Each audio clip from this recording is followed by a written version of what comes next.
And how did your background, your specific background in investment banking and law, help you in starting your political career? First of all, thank you for inviting me at this event. I wonder what time it must be in the United States. It'd be pretty early in the morning. And you're really stressing out your colleagues, getting them out of bed on a Saturday morning to talk to me is extremely difficult proposition from the student perspective. But I'm really grateful to you for giving me this opportunity to engage with all your colleagues. Thank you, my friends from Stanford. I actually started out when I was about 17 as a startup entrepreneur, set up a very small manufacturing unit, and faced a lot of trials and trouble, labor trouble, got into serious difficulties at an early stage in life, but then was able to overcome many of them and grow that business to a good level. And then subsequently, somewhere around 2000, I transited into the investment banking arena. But all through my life, politics has always been my passion, my dream. I would possibly have become a full-time politician if I had enough money in my pocket much earlier. But I do believe, and my family, almost everybody who's had engagement in public life, the general sense was that one has to be self-sufficient, should have adequate resources to be able to then devote full time to public life. I did well for my 12 or 13 years as an active investment banker, and then moved into parliament and became a full-time politician. There was a lot of inspiration from both my parents. My mother, earlier in the local body, she was a municipal corporator for 6 years, then an elected representative in the government of Maharashtra, the Assembly of Maharashtra, for about 15 years before she retired and said, now I'd just like to do social work. She didn't fight an election after 2004, decided to quit active politics and work for society as a social worker. Father was always involved in public life also. And because of his close relationship with many of our leaders, I had a huge connect with several leaders of the Jan Sangh and the RSS, subsequently the BJP, which motivated me, which inspired me to devote this part of my life for public causes. And I truly believe that good people are required to get engaged in politics. It's like your computer, it's garbage in, garbage out. Unless you had some good people like all of you on this call, I hope someday we'll give some time to public service, public life. Because we need good people in the country to get engaged in politics. That's the only way we can really transform India and give a better life, a better future for the next generation. People in India are aspiring for a good life, for prosperity. And it's a great opportunity to serve the people. Politics is a medium which enables you to impact millions of lives with the stroke of one pen. And truly a very exciting proposition at this stage of my life. Thank you. Awesome. Yeah, I think that perspective is very helpful for a lot of us, given that we're also, university students. We're at the age that you were when you started. So that's really helpful. Thank you so much. So now transitioning to the present, and this very odd situation we're in that's causing us to talk on Zoom rather than in person, the COVID-19 pandemic. So your ministry, the Ministry of Railways, is known for adapting the railways to function in the COVID-19 pandemic. During the recent second wave, one of the greatest challenges was guaranteeing the supply of oxygen to hospitals. We heard and read a lot about the importance of the railway ministry in restoring supply chains across the country. However, there was still heavy criticism against the union government and its handling of the issues. So, can you speak to the specific challenges your ministry faced and discuss the innovative solutions you developed to restore the supply chains? First of all, it's been a very tough period for India and the entire world through the last 15 months as we are all struggling in our fight against COVID. I don't think it was any different in Europe, any different in the United States. And obviously, with the levels of prosperity being much more in these countries, one would have expected them to face much less problems. But the reality as we see it is not much different whether you look at the European countries, the more advanced economies, than what we saw in India. However, just to set the thing in the right context, India as a whole, the entire country, was using about 700 to 900 tons of oxygen, of liquid medical oxygen, every day in the normal course in the pre-COVID world. Right. When the first wave came in, the demand went up to about 2,400 tons and was much more easily managed through nearby sources wherever the COVID patients were admitted. The second wave was much more severe. The increase was much more rapid. The spread was much more wider. And you'll be amazed to know that the demand for liquid medical oxygen, and really COVID has no other medicine. All that we have been using as medicines were just trial and error and what people thought could help. But really there's no cure of COVID as of today. So what we were using to cure patients was rest, isolation, should the oxygen saturation levels fall, ensure that oxygen is provided to the patient. And the demand, ladies and gentlemen, rose about 10x. So the country was using about 9,000 tons of liquid medical oxygen at the peak of the second wave. India's total capacity to make oxygen was only 7,500 tons a year ago.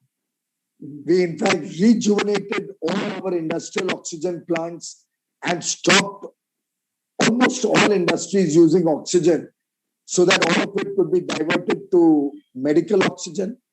We changed policies literally overnight so that freedom was given to everybody to convert their nitrogen plants or convert nitrogen and argon tankers to oxygen tankers.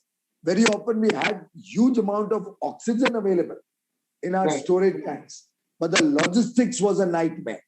And that's where the Air Force and the railways came in. So we actually had a situation where we flew in tankers from all over the world or huge ISO containers, which could take 20 to 40 tons of oxygen each. We would fly them in by Air Force planes to remote areas where the oxygen source was, and then put them on a train after they were full and bring the loaded containers to the hospitals. And most of India's oxygen manufacturing is either in Eastern India or in Western India. North and South doesn't have much of industry and therefore doesn't have much of oxygen manufacturing. So you imagine we were moving oxygen about at an average 1,500 to 2,000 kilometers. Every single day, thousands of tons of oxygen were moving as long a distance as 1,500 to 2,000 kilometers. It was a colossal task. The central government could only make the provision for oxygen and look at a fair and equitable distribution across the states. So wherever the need arose, they would talk to them, talk to the source of oxygen, and try and create a rational distribution. But the last mile delivery was obviously a thing that was to be handled by local governments and state governments. So we were using about 18,000 locations were using oxygen at one point of time on 2 million patients. Just think of the numbers, you're all Stanford students. Right. 2 million patients were using oxygen spread across the length and breadth of India. Long distance travel, payments of what was the original requirement of oxygen, and distributed at 18,000 locations where patients were housed. Now, that obviously is something sitting in Delhi we cannot organize. It has to be done at the local level. Right. Thank you. Thank you. Yeah, no, I think that's a very, I think that perspective is very necessary to hear, given, what we hear, here in the United States, especially about COVID challenges all over the world. So yeah, really appreciate your take on that. So now we'll transition to our first student question that also has to do with the COVID-19 pandemic, specifically its demographic effects, long lasting on India. So this student is Aditya Vishwanath. So Aditya Vishwanath, please unmute, introduce yourself, and feel free to ask your question. Thanks, Arman. Namaste, Mr. Goyal. My name is Aditya. I am doing my PhD at the School of Education, studying education technology here, originally from Chennai, and really grateful to have you here today. My question, I guess the context for my question kind of comes from the experience of me through my research, having started a research organization with a few of my advisors and a few academic partners here that works directly with a couple of state governments in India, works directly with Niti Aayog in the education space. And we are creating maker spaces and educational labs and classrooms in various schools and communities across a few state governments, a few state districts in the country. And my question kind of comes from these research and public partnerships. And I've always been wondering what role can graduate students, Stanford researchers, entrepreneurs play in bridging this gap between government and research partnerships to further accelerate and support your team's work in India, for example? Are there mechanisms that you think we can leverage? Because a lot of these partnerships and a lot of these collaborations that get set up seem to be serendipitous or seem to be something that just happen in a very informal way, or it happens through, but there isn't a structured or any sort of an avenue through which we can directly access or find ways to engage with existing government programs and policy making. And so I was wondering, during this COVID pandemic and also moving forward, are there some ways through which you think people like us can meaningfully add value and propel existing programs and goals while we are still researchers or students over here? Thank you. That's good and very interesting, Aditya. More particularly because if you look at the current research and innovation activities that are going on in India, in the past, they were always in silos. So government worked in a separate silo, private sector worked in a separate silo. The new startup ecosystem that we have seen emerging in the last few years has kind of changed a lot of that. So we are finding that these young entrepreneurs, particularly college students like you, postgraduate students who are seeding new startups with ideas, with out-of-the-box solutions, are coming up with some new concepts which our universities are then taking to the government, and government, university, and the private sector has, for the first time in India, now started working in this collaborative spirit. So let's take the Covaxin that we have developed in India. It's a totally India-developed vaccine by Bharat Biotech. That vaccine got some seed funding from the Ministry of Science and Technology and Biotechnology. They used that to good effect. There were already large vaccine manufacturers for various pulse, polio program, tuberculosis, all of that. And in the process, what we landed up was with a vaccine which is totally indigenous, made in India. Look at the situation in India 1 year ago. When COVID hit the world and India around February last year, India had only 4 testing centers, laboratories. And we could do 2,500 tests every single day. That's it. 2,500 tests to check if a person is COVID positive or no, and 4 labs in the country. Today, we've lost count of the number of labs, and we have probably 3 million or 4 million tests that we can conduct per day. 1 year later. Personal protective equipment. Nobody in India made PPEs. We imported the few that were required. Today, we not only meet the requirements, we never had the shortage a single day through the second wave, and we are a net exporter of masks, personal protective equipment, now also testing equipment, medicines in a big way. So effectively, this whole period, we developed our own PSA plants. The technology for PSA plants was developed in India through a university, defense, and science lab partnership. So DRDO, the defense research, CSIR, which does scientific research in India, some universities, they all got together and developed the pressure swing absorption plants to generate oxygen in it. We are now making testing kits also by a young startup of 2 young microbiologists in Pune, by which you can do a testing at home and with very good accuracy in terms of results, which would save all the travel to a clinic, the test, the swabs, and all of that. Quick result, high accuracy. So India has evolved in the last 1 year, and we've tried to convert this pandemic, this crisis, into an opportunity. And believe me, there's a lot of excitement across the country. A lot of youngsters are coming up with brilliant ideas.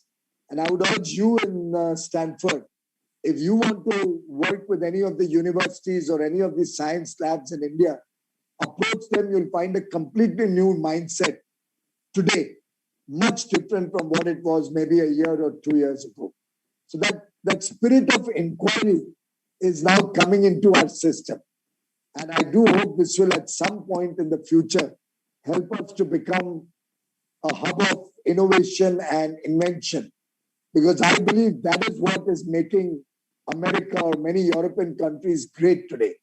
The fact that they're ahead of the curve in terms of innovation, in terms of research. And I think that's the need of the hour in India also. So I'd like to invite all of you. And if at any point of time you face any roadblocks, you have a good idea, I'll be delighted. My office will be delighted to facilitate that. It's my job in any case, as industry minister also, since I look after the startup ecosystem.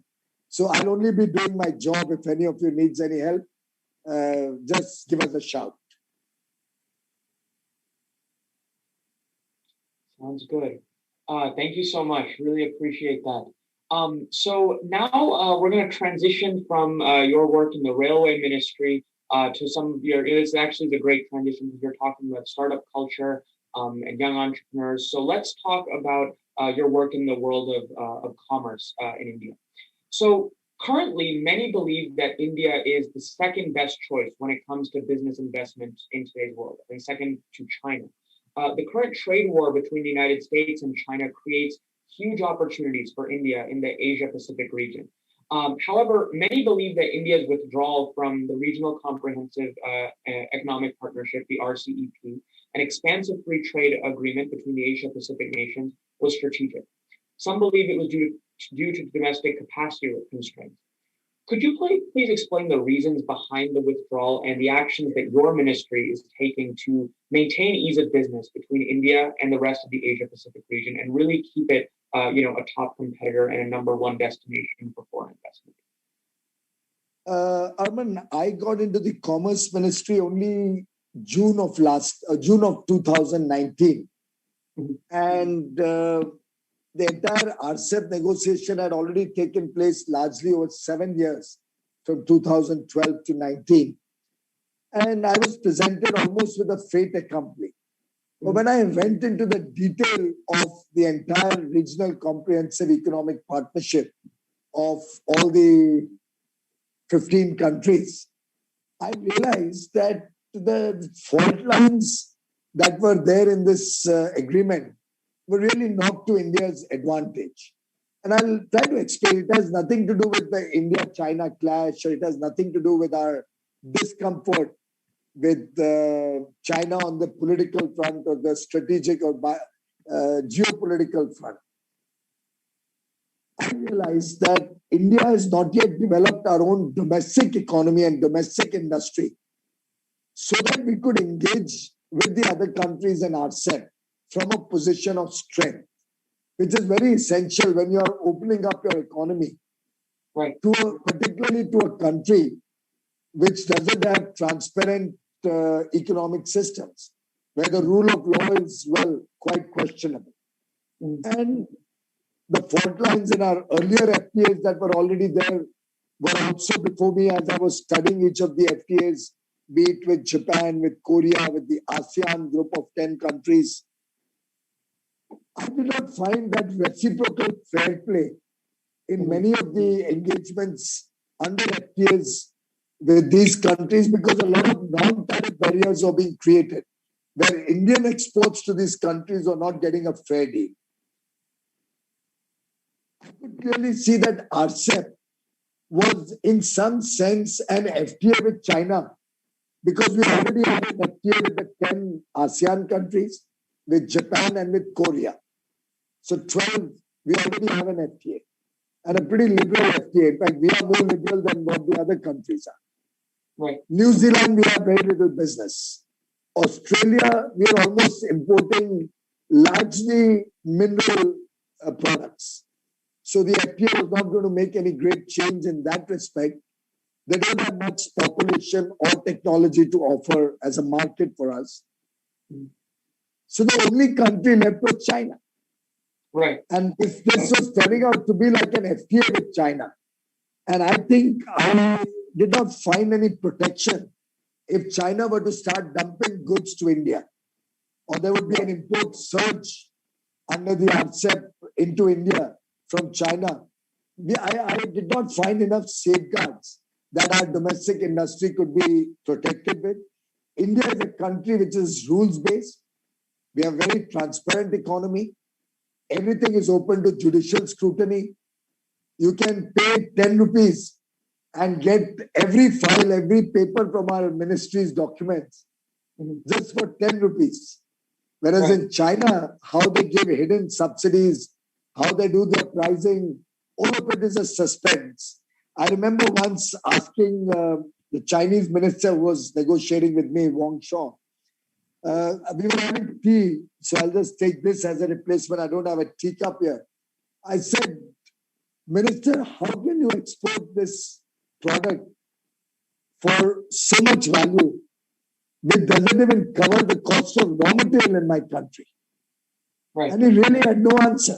We don't know how they do their costing, whether it's predatory pricing to kill the Indian domestic market, manufacturing so that they can capture the market. We don't know whether the government subsidizes in a big way. Certainly, they have advantages of economies of scale, possibly some technological advancements that they may have achieved much better than India has so far. But all in all, I was not getting very confident or credible assurances of fair play on their side, that our industry would get equal and equitable access to China, whereas our economy will open up totally to Chinese goods over a period of time. In case in point, our pharma industry has been trying to go to China, and they've just been stalling it through non-tariff barriers. Sometimes they'll give you a document in Chinese which is 400 pages. By the time you manage to crack the code and fill it up, they will change their documentation. So it's a very difficult situation. And I'm one who believes that India should negotiate from a position of strength and not give up our competitive advantages cheaply unless we get equitable and fair access to the corresponding other market. Right. Yeah, I think that's a very useful perspective. I think what you said about China and how conducting trade and doing business with them is a problem that I think all democratic societies are facing, the U.S. included. So I think we here in the United States also have a lot to learn from some of your perspectives and some of your insights. So continuing on the theme of free trade, we have a question from a student, actually, Devansh Sharma. So Devansh, please unmute, introduce yourself, and feel free to ask your question. Thank you, Arman. Good evening, Minister Goyal. I'm Devansh Sharma, a third-year student undergraduate student at Stanford, majoring in computer science. And I'm the co-president of Stanford India Policy and Economics Club, which is hosting the event. So thank you so much, sir, for coming over. My question is focused on moving a bit away from Asia to the West. We are moving towards free trade agreements with the US, European Union, and the UK, either in the full form or in a shortened mini package deal form.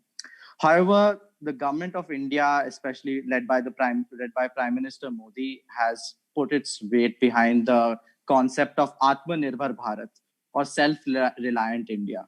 So how do you, which is frankly seen as a bad word in the West, as people feel that it corresponds to protectionism. How do you square off these two supposedly divergent tendencies in your government policy? One of greater economic engagement with the West, but at the same time promoting India's indigenous capabilities through self-reliance. Well, at the outset, Devansh, I must clarify to you that today, the entire world is appreciating that one will have to become self-reliant in at least critical equipment.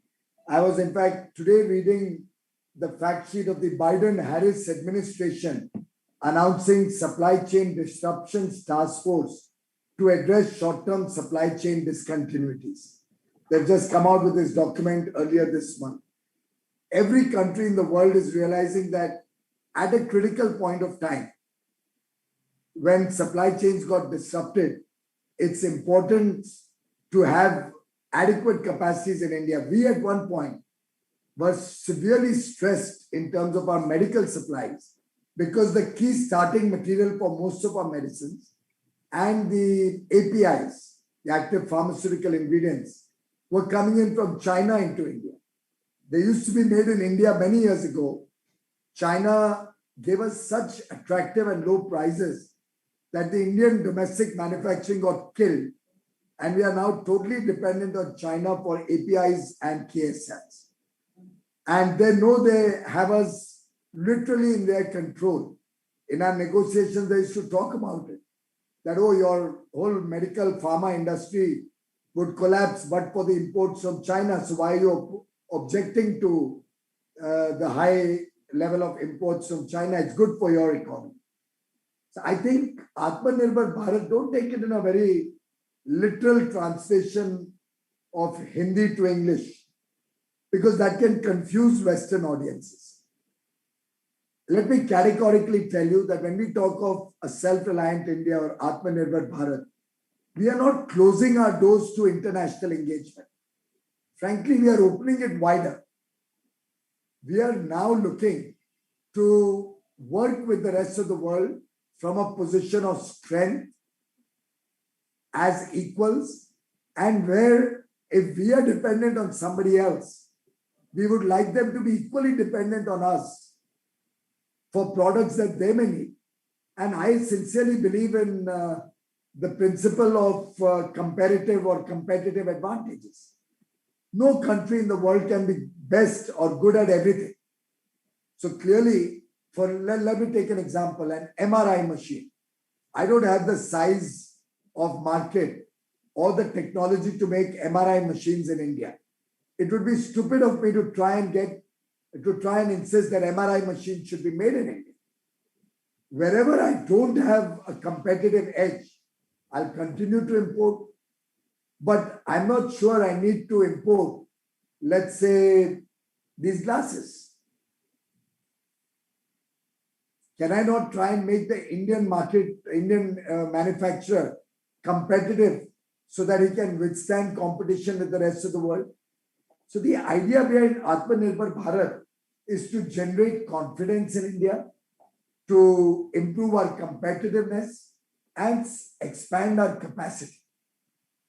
And we are looking at this as a force multiplier. The idea is not to stop any imports. The idea is not to shut the doors. Rather, actually, we are trying to open them wider. It's only when the doors open wider and there's a two-way exchange that everybody benefits. So just like many parts of the world are now looking at India as an important player in their supply chains, many countries also will become a part of our supply chains. But we want those to be countries where there's fair, transparent, rules-based trading systems, where the supply chains can be resilient, where the supply chains can be reliable, and where we can trust each other. The operating word in the new age of business is trust. And that trust is going to determine what products will come from where to which country.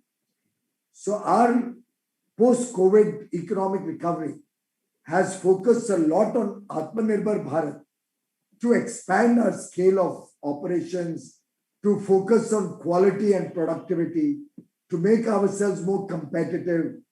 And in the long run, we want the Indian product, the brand India, to be recognized with quality, to be recognized as a product or a service of trust. The IT industry, you go anywhere in the world and you say you're from India, it opens the doors for you. Right. We're trying to see how many more products we can create in a similar fashion where India becomes at least a significant global player. Right now, other than IT, there's hardly any industry where we have a significant impact on global trade. Our share is 1%, 3%, 2%.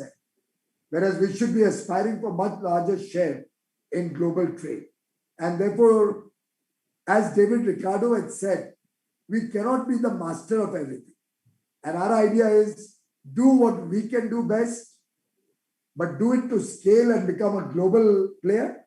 And wherever we feel we are better off getting technology or importing a product, so be it. That's why we are looking at greater degree of FTAs with the Western world, with the developed world, Canada, UK, Europe, Australia also now. To my mind, huge potential with these countries to have two-way trade, bringing in technology, bringing in quality consciousness, and then also getting jobs for our young boys and girls, and raising the standard that the people, the consumers in India expect from our industry also. We should become a quality conscious country. Sounds good. Thank you so much, sir. Really appreciate that. So now moving on from free trade, another big commerce issue I wanted to talk about. So another issue we're seeing around the world is the dominance of a few e-commerce multinational conglomerates. We have a student question regarding India's relationship with these firms. Harshal Zalke, please unmute, introduce yourself, and feel free to ask your question.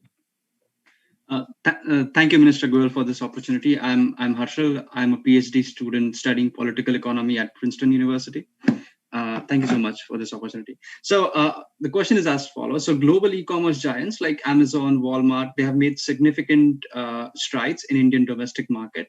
However, there are allegations, including in other parts of the world, in Europe, against these giants that one, they engage in anti-competitive behavior, and two, they may not sufficiently respect the laws of the land. So given the growth of small and medium businesses, including startups in India, how do you see India reconciling foreign e-commerce and domestic business so as to boost economic growth while ensuring an atmosphere that encourages the growth of domestic industry, especially in critical sectors and technologies of the future? Thank you. Gentlemen, the Indian market is big, and we welcome all players to come and participate in this big market. But clearly, we have to have them working within the rules and laws of the country. Unfortunately, many of these large e-commerce companies have come into India and very blatantly flouted the laws of the land in more ways than one. I've had several engagements with these large companies particularly the American ones. And I can see a little bit of an arrogance of their being big and their ability to finance large amounts of money in the initial stages to try and capture the Indian market or larger part of the Indian market, particularly in certain products, to the detriment of our mom and pop stores. And I think it's very unfair that just because they have large pools of capital, low cost capital at that, they should be allowed to get away with hurting domestic interests or domestic consumer interests. I remember a comment I had made had become quite a matter of debate when at one engagement, a large e-commerce player had spoken about investing $1 billion in India and made a song and dance about it. I believe Ashutosh Singhal in your team there is currently an intern at the same company. So I hope Ashutosh will not mind my saying this. But the song and dance was being made about investing $1 billion, but they had incurred a loss of nearly $1 billion in the previous 2 years. So all they were doing was funding the losses they had incurred, which is what prompted me to say they are not doing us a favor, or it's not a great generosity to India that they are investing $1 billion in India. They jolly well had to invest it because they had used that money to do predatory pricing, to probably subsidize some products and capture a larger share of the market, as I said, to the detriment of the smaller retailers and smaller shops. And when questioned about it, they keep fobbing off, they keep delaying giving you information.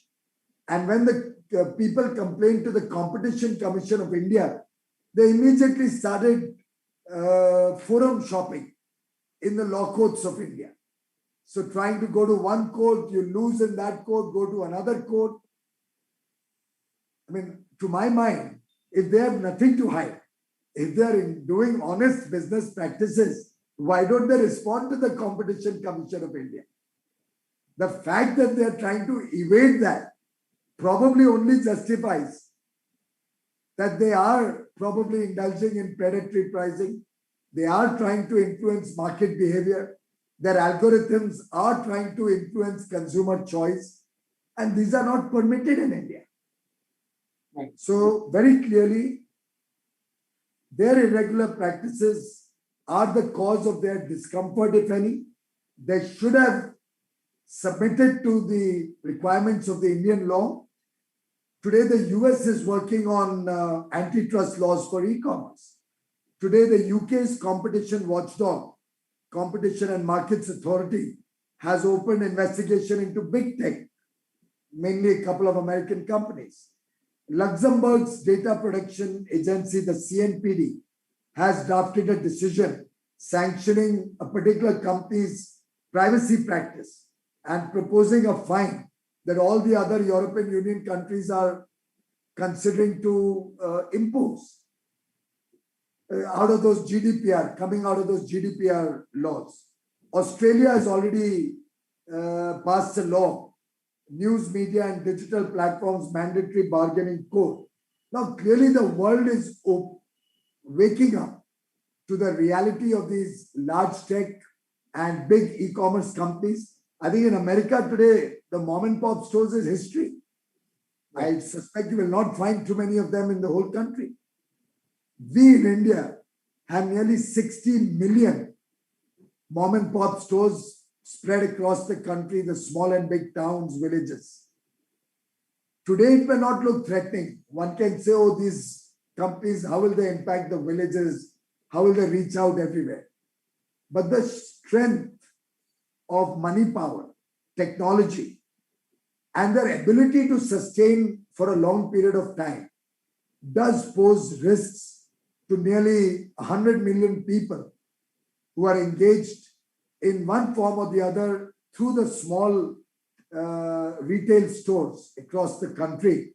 And therefore, when these large companies talk about providing 1 million jobs or giving support to maybe 100,000 Indian small manufacturers, I think they very conveniently forget to also say what will be the job losses because of their influence. So you can create 1 million jobs, but if that's going to be at the cost of 10 million other jobs, clearly is to the detriment of India.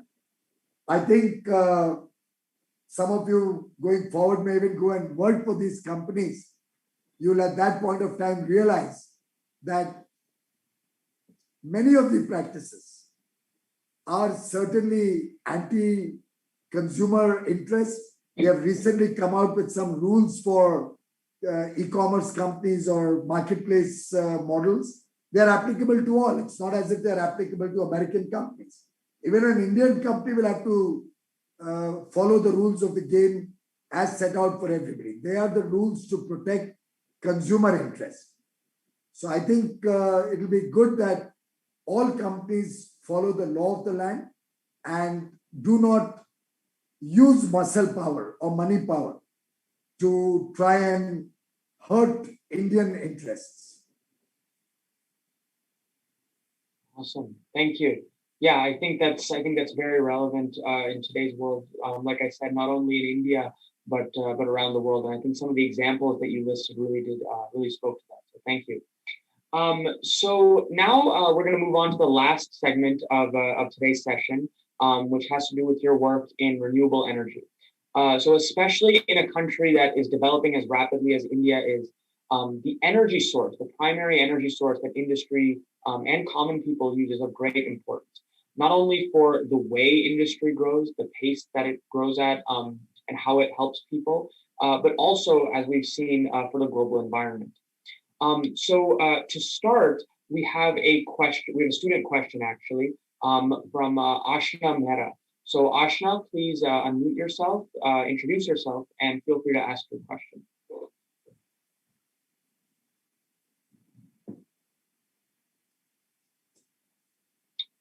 Is Ashna there? Yes, I can see her. Okay. Yeah. She's just unmuted, but we can't hear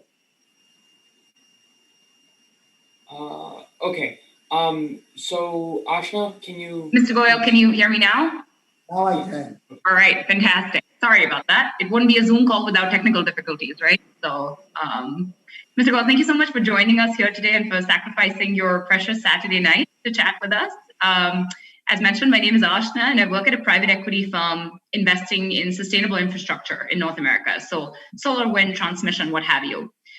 Given your experience and great work as Power and Renewables Minister previously, my question is focused on the energy sector. What do you think are the hurdles to the development of wholesale electricity markets in India? And in your opinion, how might these markets help accelerate India's transition to clean energy? Thank you, Ashna. India, in fact, is one of the fastest growing markets for clean energy today. We are ramping up our renewable energy sources many-fold, and the last 6 or 7 years have seen our foray into solar energy, into wind energy in a big way. We hope to grow this further going forward. The wholesale markets in India are unfortunately saddled with a lot of historic baggage. So in the historic times when India was a power deficit country, a lot of the power was completely controlled. The sources of energy were completely controlled by the government. All the power purchase agreements had to be with the state distribution companies. And therefore, we were not able to really create a robust trading platform or a robust wholesale market. In fact, even getting permission to set up your own captive power plant was pretty daunting until a few years ago. We are making a lot of effort, and I think the good part is today India is no more a power deficient country. We are actually power surplus. So India has sufficient power. We've also focused a lot on energy efficiency to bring down the consumption of electricity. We are improving the coal-based power plants to make them more efficient and less polluting. And we're also looking at ramping up very, very rapidly to about 450 gigawatt of clean energy, renewable energy by 2030. So we'll be amongst the world's largest clean energy players going forward. More and more companies in India are giving deadlines by when they will become net zero. Indian Railways, incidentally, is today 71% running on electricity. And by December 2023, will be 100% electrified railway. The first in the whole world of this size and scale.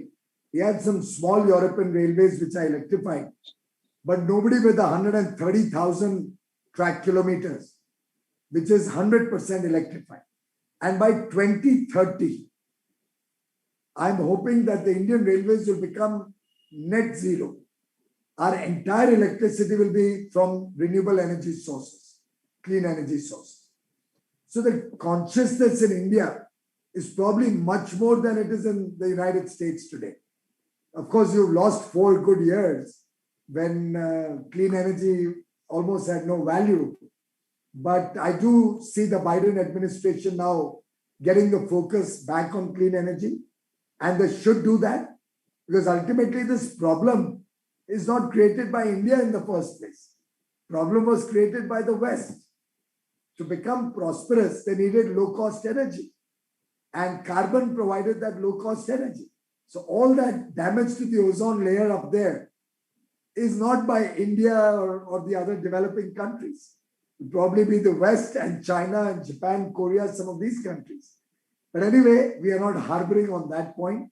We, as a responsible global citizen, are looking to work in partnership with the rest of the world to develop renewable energy in India. The Prime Minister had raised a very important point about climate justice and sustainable lifestyles.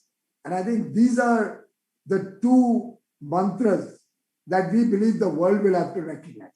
So it's the consumption-based economies which will have to assess that what they are consuming, wherever may be the source where it gets manufactured, produced, imported and used, but it's the consumer who will have to become conscious of what he is doing or what carbon footprint he's leaving behind.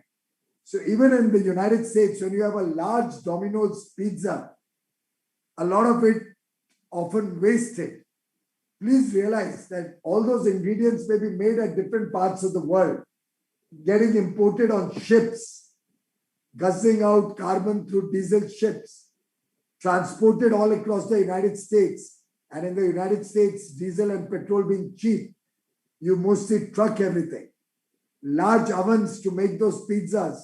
And look at the humongous waste that you find in developed economies. By and large, Indians are very conscious of waste. I think it's intrinsic. It's built into us from childhood. So I remember as a child, I don't know about you, young boys and girls, but as a child, if I was to leave the room without switching off the light and fan or the air conditioner, my God, my mother would have given me a spanking probably.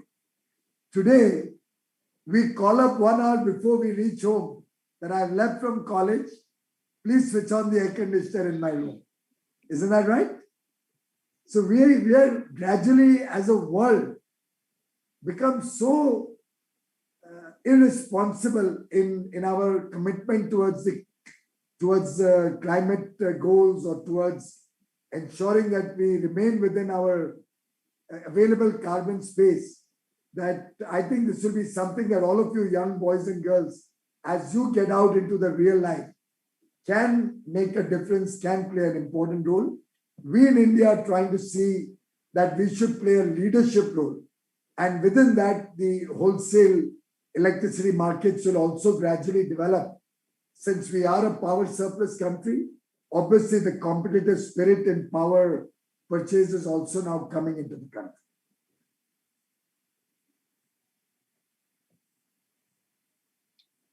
Awesome. Thank you so much. Yeah, I think your point about wastage and what the West does versus what India does, I think is very relevant, because a lot of us are from the US and definitely recognize that. So thank you.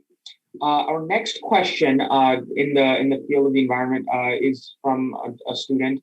Ashutosh Singhal, can you please unmute yourself, introduce yourself, and feel free to ask your question.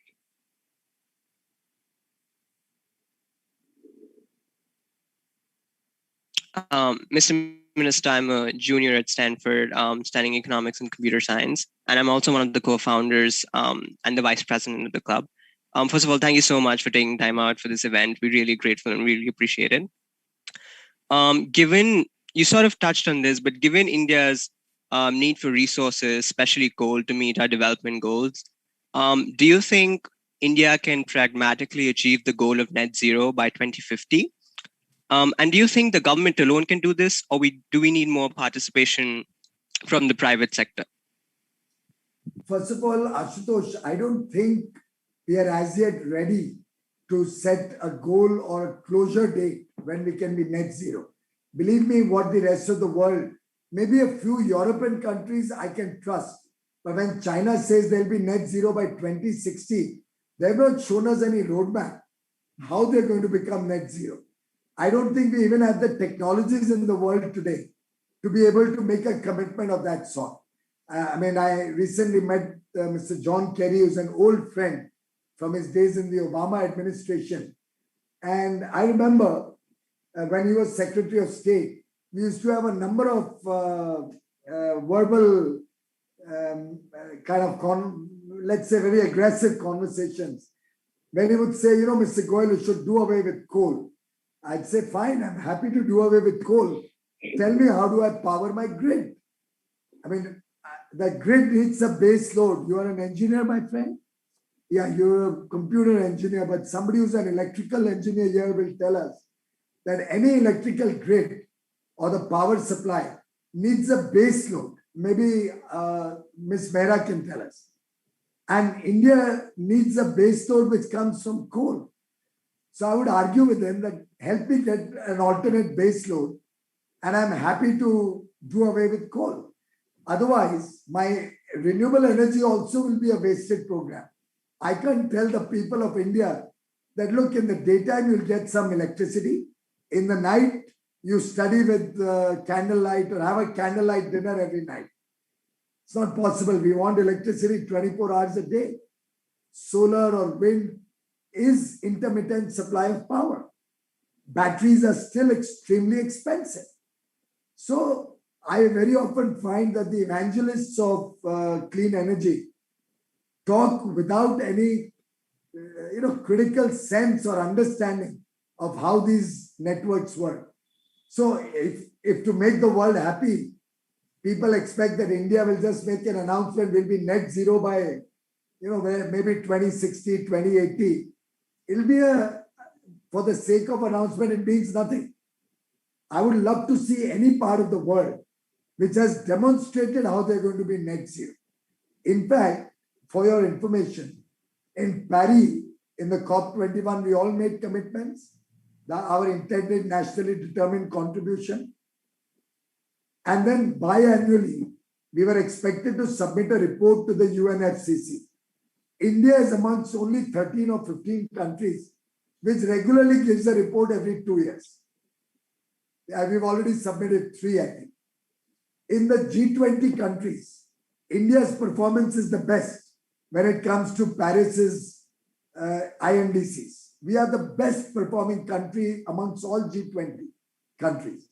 This is despite the fact that the developed world has not provided the finance they promised us. $100 billion a year they were to give to the developing and less developed countries. Nothing is forthcoming. They were to help us with technologies. Nothing is available.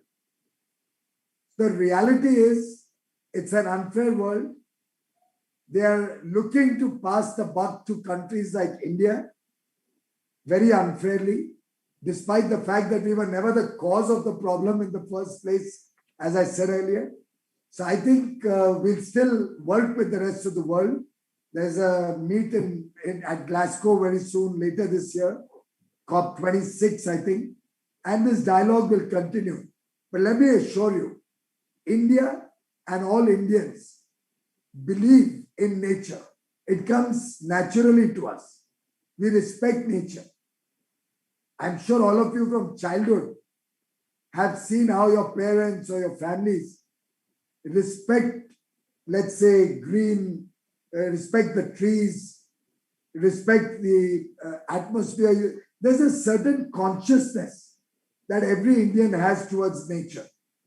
And therefore, nobody in the world will have to teach us to be more conscious of our global responsibility. For India and all Indians, particularly Prime Minister Modi, respect for the environment is an article of faith, not something we are doing under pressure of the United States or the developed world or anybody else for that matter. We intrinsically believe in it. And we are doing it for the good of the people of India and for the good of the world. And we will continue to be a responsible global citizen. Amazing. Thank you so much, sir. Yeah, I think that's very important to hear India's sort of unique perspective on the climate and how, it's very built into our culture. And that's what sort of leads us to be one of these, leaders in the fight against climate change. I know we're coming up on our hour, so we have one final question that's in the renewable energy field. From Sai Vichare, please unmute, introduce yourself, and feel free to ask your question. Hello, sir. Thank you for joining us today. My name is Sai Vichare, and I'm currently pursuing my Master's of Public Administration at New York University. So because you've successfully overseen numerous mission mode programs like electrification of all villages, elimination of unmanned railway crossings, providing LED lamps all over the country, and etc., I was really curious to know, how did you implement such programs with a sharp deadline despite state capacity constraints in a country like India? That's interesting, Sai. Really, India and Indians have extraordinary talent. And I can see that before me in all of you. We can perform extremely well. Tell me, they often say NASA has more Indians than any other nationality. Obviously, we are boys and girls who can do it. We just need enablers. We just need to be empowered. We just need to be motivated. And we didn't change anything. It's the same bureaucracy that we inherited from the other government. It's the same set of people. It's the same rules and laws, and everything is the same. It's decisive leadership that matters, honesty and integrity, so that your focus is not on extraneous factors, it's on delivery of outcomes and results and public good. And I think management principles also helped us in a big way. All of us in different ways have been able to use one or the other management principle in our work. I've of course had the good fortune to do a few programs at some of your universities. I've attended a short program at Princeton, at Yale, at Oxford before. I did my first module of the Owner President Management, the OPM program at Harvard in 2013, but unfortunately could not pursue it further because I came back and then got into the election mode and became a minister. But all of this also helps. I remember somebody asking me a couple of days ago that did the OPM really help you with what you learned at Harvard? And I said my negotiation skills that Deepak Malhotra taught me were just fantastic. It just changed the way I would talk or I would negotiate with people across the table. So I remember when we rolled out the LED program and I was talking to the industry, LEDs were being sold at 500 rupees plus in India. So nearly $8, $7 to $8. And I set a target that I wanted to be in double digit Indian rupees. So everybody was kind of psyched. They said, they must have thought this rookie new minister has gone bonkers if he expects a 500 rupee product to come down to 99 and below. But it took only 1.5 years. And I had the courage of conviction that economies of scale, transparency, and the huge Indian market will help us to drive down these prices. You won't believe the product that the government of India until 2014, before I became a minister, we were buying 8 or 9 watt LED bulbs for about 310 rupees. 2.5 years later, we were buying them at 38 Indian rupees. 85% fall in prices. Forget 99, which was my original target. And that 38 rupee bulb was not a bad quality bulb. It was a 12 watt, 25% more luminance, made by Philips, the world's largest lighting company. We were buying that at 38 Indian rupees, what was being bought at 310 2 years before that. That's the potential. And today, the entire country is using only LED. We have saved nearly $7 billion annually of consumers' electricity bills across the country, and probably 100 million tons of carbon emissions every year reduced because of lower electricity consumption. 10 billion units of electricity lowered, 100 billion units of electricity we have saved every year by using LED bulbs in the country. And you go to a store, you won't find an incandescent bulb in India anymore. Within 3 or 3.5 years, the entire country turned to LED. Who did it? The people of India did it. So it was a public-private partnership entirely driven by a collective vision, working in mission mode with a sincerity of purpose. Absolutely no subsidy, not 1 rupee of subsidy. In fact, before I became minister, LED bulbs were getting 100 rupees as a subsidy. That's the first thing I stopped. I said, till there's a subsidy, this program will never take off. So the first thing we did was stop the subsidy. And then the project just went like crazy. And I had a dashboard which would every 1 minute tell me the number of bulbs that were sold across the country through the government machinery. Private sector was separate. And I don't know the latest number, but about 400 million bulbs. 400 million bulbs were sold by the government machinery alone at very, very attractive prices without a single rupee loss. In fact, the company which used to sell, it's a government company, from a market value of probably less than $10 million is today worth $2 billion. So huge potential in India. All these transformative initiatives are the joint effort of the government and the people of India. Elementary management principles have helped us to achieve these results. It could be innovative financing model. It could be our deeper monitoring, holding people accountable to results and outcomes, scale of operation, huge amount of focus on transparency and integrity, systems-based approach, an approach to involve the whole of the government, center, state, all working together with a commonality of purpose. So it's truly every management principle that you learned in your MBA program at Stanford, but Mr. Modi learned while selling tea at the railway station in Vadnagar in Gujarat. Because as a young boy, he got his entrepreneurial training and his principles of management in the most rustic but real fashion, on the ground, on the job training. And that's what really has helped this government make such transformational initiatives possible. Thank you, sir. Amazing. Thank you so much. So, Minister, we want to be respectful of your time. So just final thoughts. A lot of us were from many different disciplines, studying lots of different things at many different universities.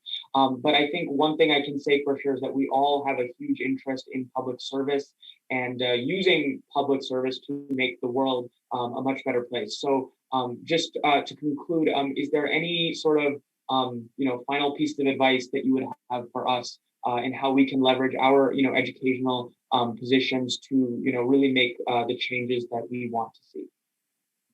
Well, it's been wonderful interacting with you. I've had 3 earlier occasions to interact with Stanford children.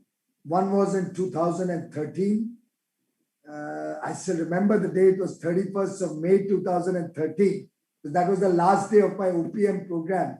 And I ducked that last day to come to Stanford and talk at one of your India forums or India Policy Forum. I don't know. N.K. Singh used to run a meet every year. I don't know if it's still going on. After that, I met you all in India in 2018, some of your MBA students. 2019, you really are extremely privileged to be a part of the Stanford ecosystem. One of the finest universities, very, very high level of academics, probably the best campus in the world. And I'm sure other university students envy you for that. But the only thing I can say is pick up as much knowledge as you can while you are there. Work in whichever is the job or the activity about which you are passionate, which really appeals to you, about which you are motivated.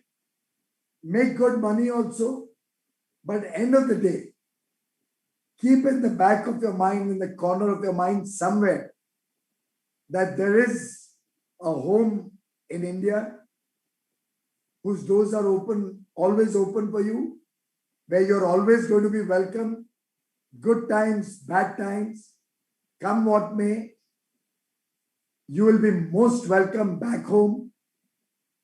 And I would like to welcome all of you to come to India, help India also emerge out of the shadows of the past and become a developed country. Because after all, the 1.3 billion people of India aspiring for a better quality of life are your brothers and sisters. Difference is maybe you, your parents, your grandparents, somebody in your family.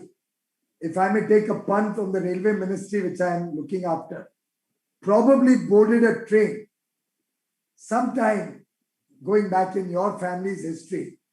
Somebody must have boarded a train from some village, from some remote part of India, traveled some distance, come to a city or got an opportunity for good education, done some business, got a government job, made it good in life, because of which all of us, you and me, are privileged today.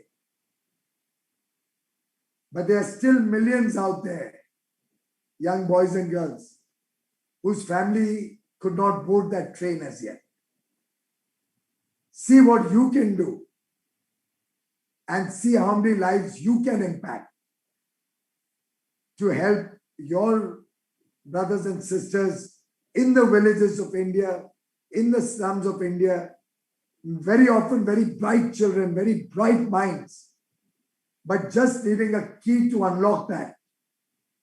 Hopefully you will become that key someday and impact lives back home, impact the future of our children back home. Give it a shot in whatever way you can, whenever you can, but keep it back of your mind. You have a home here and you'll always be welcome here. Come and work here if you feel like at any point of time. We'll welcome all of you. Thank you. Okay, well then that just about does it. Thank you so much for your time, Minister Goyal. It was amazing to hear you speak. And I'm sure I speak for everyone when we say that we're truly honored to be speaking with someone who has done so much for India in such a wide range of disciplines. Next time you're here in the United States, please get in contact with us. Come visit us here at Stanford. We'd love to meet you in person. The very best of luck to you. Please stay safe. And thank you so much again. Really appreciate it. Thank you. And likewise, good luck to all of you. Take care. Don't be too adventurous. I mean, America has removed the mask requirement, but please do take care. You're all very precious for us. Will do. Thank you so much, sir. Bye. Bye.